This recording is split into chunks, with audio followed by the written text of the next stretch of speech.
walaalayaal alle subxaanahu wa tacaala khayrka iyo wanaaga asagaa addoomihiisa waafajiya. alle subxaanahu wa tacaala adduunkan ayuuna keenay, kitaab buu noo soo dejiyey, rasuul buu noo soo diray. rasuulkii markuu dhintayna alle subxaanahu wa tacaala culumo iyo dad wanaagsan oo ambiyada dhaxla ayuu noo soo saaraa, mar kastaba na xasuusiyo khayrka iyo wanaaga. walaalayaal alle subxaanahu wa tacaala wuxuu leeyahay yaa ayuha annaasu qad jaa'atkum mawcidatun min rabbikum, wacdi ayaa idin yimid dadow oo xagga rabbigiina ka ahaaday, wa shifaa'un lima fi suduur, iyo laababka waxa ku jiro iyo quluubta waxa ku jiro wax daawo u ah ayuu alle subxaanahu wa tacaala idin siiyey oo qur'aanka ah, wa hudan iyo hanuun, waraxma iyo naxariis lilmu'miniina mu'miniinta u ah. wacdiga waxaa ka mid ah oo qur'aanka ku soo arooray suuratu nnaasicaat. alle subxaanahu wa tacaala wuxuu leeyahay faidaa jaa'at iطaammatu lkubraa, maalinta ay imaanayso ama ay dhacayso balaayada weyn, dhibaatada weyn ay dhacayso, yowma maalinta waa maalinta qiyaame, yatadakkaru linsaanu maa saca, qofka wuxuu xasuusan doonaa maa saca, wuxuu hormarsaday uu sameeyey, waxa uu falay ayuu xasuusanaya. maanta adduun baanu joognaa, waanu hilmaamsannahay waxyaabaha aan samayno.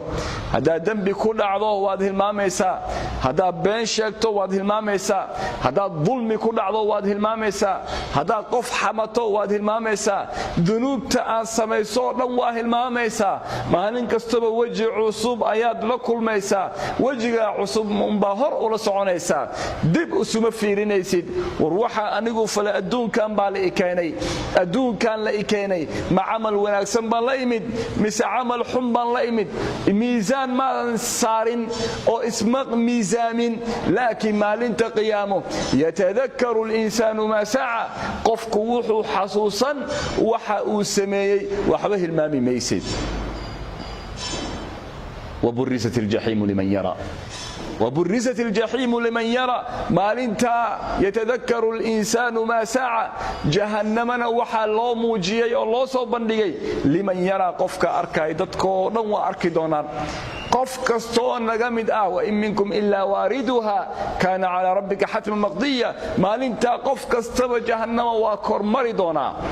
oo siraadka ayaa la dul maraya. siraadkana waa tinta ayuu waxa way ka yar yahay. maalintaa meeshaa siraadka jahannamuu kor saaran yahay. qof kastaba mu'min kasta iyo nebi kastoo waa kormari doonaa jahannamo oo waa arki doonaa. waburizat iljaxiimu liman yaraa faama man tagaa, qofkii xadgudbay marka oo naftiisa ku xadgudbay oo shirki la yimid ama mid ka hooseeya la yimid oo shirkul khafi'a riyaa, dadka istusay markuu camalka samaynayo, ama dunuub la yimaado dadka kale uu ka qarinayo oo asaga hoos ahaan dunuubta uu u galaayo. fa amaa man tagaa, qofka naftiisa ku xadgudbo oo ilaahay subxaana wa tacaala aan ka xishoon, oo carabkiisa aan ilaalin, oo indhihiisa aan ilaalin, oo xoolaha uu cunayo reerkiisa uu siinayo uusan ilaalin, dulmi ku kaca, qabyaalad ka shaqeeya, xumaan ka shaqeeya, qofkii xadgudba. وآثر الحياة الدنيا، nolosha adduunyadana hormarya oo ka hormarya nolosha aakhiro, oo asaga adduun un maxaan helaa, maxaan samaystaa, maxaan inta ku gaaraa un ku jira. فإن الجحيم هي المأوى، qofkaasi jaxiimo ayuu u noqonayaa, ma'wiisa hoygiisa waa jaxiima, hoygiisa waa jahannama, nacuudu billaah. qofkaas sidaa markastaba adduun hormarya oo asagu un adduun ka shaqeeya, oo subaxi markuu soo kaco marna ilaahay subxaana wa tacaala aan xusayn, subaxi markuu soo kaco marna ilaahay xaggiisa u noqonayn oo ilaahay aan ku mahadinayn, keliya adduun maxaan ka qabtaa un u soo taagan oo ka hormarya adduun aakhiro oo ilaahay ka hormaryo, kaasi maxaa ku dhacayo? fa ina aljaxiima hiya alma'wa, hoygiisa kaasi waa jaxiimo weeye, waa jahannama, nacuudu billaah. ilaahay subxaana wa tacaala kuwa markuu ka hadlay wuxuu yidhi waama man khaafa maqaama rabbih qofkii ka baqada maqaama rabbihi hor istaaga rabbigiisa maalinta qiyaamo wa amma man khaafa maqaama rabbih wanaha an-nafsa 'anil hawa oo naftiisa ka reeba hawada xun waxyaabaha ay ku amrayso wama ubarri'u nafsi inna an-nafsa la amaaratun bis-suu naftu waa mid dadka xumaanta farto nafteedu bariyeeli maayo naftu waa dadka waxay fartaa xumaan laakiin Allah subhanahu wa ta'ala wuxuu leeyahay wa amma man khaafa maqaama rabbih qofkii ka baqada hor istaaga rabbigiisa maalinta qiyaamo oo ogaada ilaahay wuxuu yiri wa kulluhum aatihi yawma al-qiyamati farda qof kastaba wuxuu hor istaaga Allah subhanahu wa ta'ala uu tagi asagoo kali ah nabi sallallahu rabbi wa salaam alayhi wuxuu leeyahay maalinta aad hor istaagi doonto Allah walaysa baynaka wa baynahu turjuman wax idin turjumaya malaha wax idin dhaxaya malaha adiga ya Allah subhanahu wa ta'ala kaliya weeye maalinta qofkii ka baqada marka oo inuu ilaahay hor istaagayo ogaada wanaha an-nafsa 'anil hawa naftiisana ka reeba hawada xun iyo waxyaabaha ay ku amrayso qofkaasi hoygiisa waa janno wuxuu hormariyay ilaahay subhanahu wa ta'ala cabsidiisa cabsida Allah subhanahu wa ta'ala uu hormariyay nabiga sallallahu rabbi wa salaam alayhi waxa ka sugan inuu alla yiri laba cabsi adoonkayga uma kulmiyay laba cabsi adoonkayga uma kulmiyay haduu iga cabsado fi dunya adduunyadan uu iga cabsado oo aad iga cabsado waxyaabo badan uga tago cabsida Allah subhanahu wa ta'ala dartii Allah subhanahu wa ta'ala wuxuu leeyahay cabsida aakhiro uguma daro maalinta aakhiro ilaahay wuxuu siinay amni ayuu siin nabadgelyo ayuu siin la khawfun alayhim wala hum yahzanun maalinta wax cabsi ah iyo wax argagax ah kuwa Allah subhanahu wa ta'ala ka baqaday fi dunya malaha